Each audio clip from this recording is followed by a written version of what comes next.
I was recently looking through some of my old childhood home videos. Videos that I actually took, most of them. This goes back to the mid-1980s. I think I was about 13 years old when I filmed this one. And this particular one disturbed me so much. I can't share it here because there's different people in here who wouldn't want their faces shown, wouldn't want to be known to have been part of this. But I'll describe what I saw. It actually put me in a really disturbed, funky mood for a couple of days just to realize how painful and how horrible this actually was. Well, in this video, we were visiting my grandparents for Christmas. And they were having a dinner party. And this was the party before dinner upstairs. They were having pre-dinner drinks. There was about maybe 8 people, 10 people that I shot. I walked around, I was just like a clueless kid, just with a camera, just filming everyone. I thought it was fun. But what I was filming wasn't fun.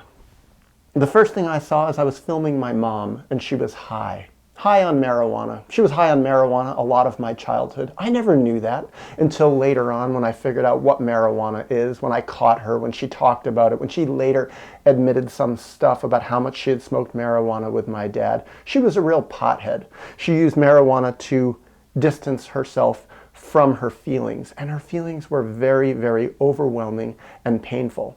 My dad did the same thing, perhaps a bit less so. My mom also sometimes got really trashed on alcohol when marijuana didn't work well enough or she didn't have a supply. But in this video, she was high. She was walking around, hey, she was really out of it.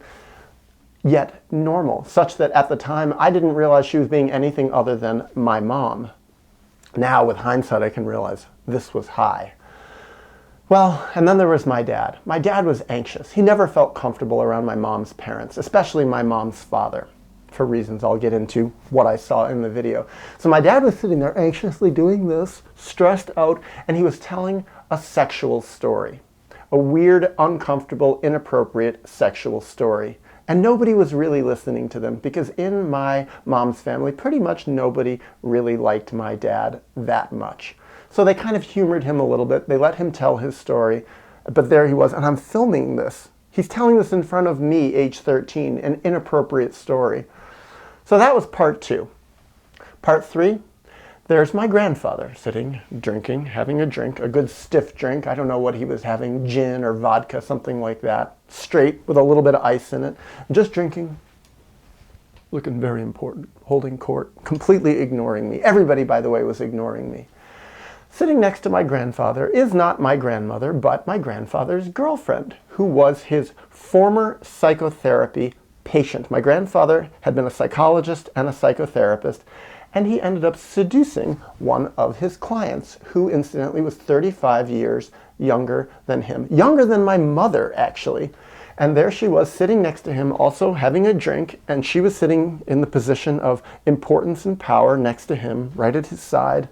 And then there was my grandmother wandering around, so out of it, probably had been drinking already. Oh, Daniel, it's so wonderful that you have a movie camera and that you can film everything. And in the background, you could see sculptures, because my grandfather, after he quit being a therapist, became a sculptor.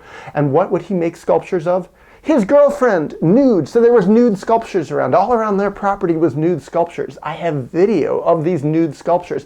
I have one video that same trip where my mom's saying, come on, Daniel, be sure to film his sculpture garden. Get the sculptures. They're really good sculptures. And it's like my mom is wanting to film sculptures of my grandfather's girlfriend naked with her boobs sticking out like this.